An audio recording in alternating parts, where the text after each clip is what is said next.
Charlie and the Chocolate Factory is a beloved children's novel written by Roald Dahl. It tells the story of a young boy named Charlie Bucket who lives in poverty with his parents and 4 grandparents.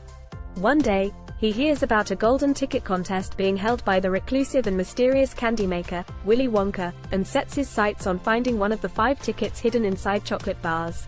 The first 4 golden tickets are found by children who are indulgent and selfish, including the gluttonous Augustus Gloop, the spoiled Veruca Salt, the competitive gum-chewing Violet Beauregarde, and the television-obsessed Mike Teavee.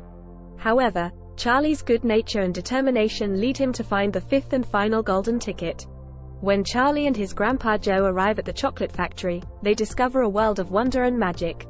Willy Wonka himself is an eccentric and whimsical figure who leads them through a series of fantastical rooms filled with incredible inventions and candy creations.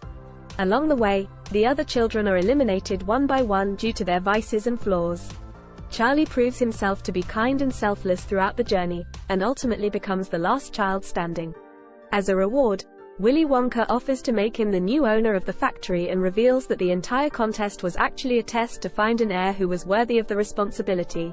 In the end, Charlie rejects the offer because he realizes that his family is more important than wealth and fame.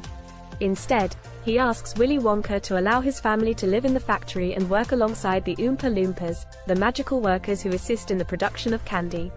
The story ends with Charlie and his family living happily ever after, surrounded by the wonders of the chocolate factory.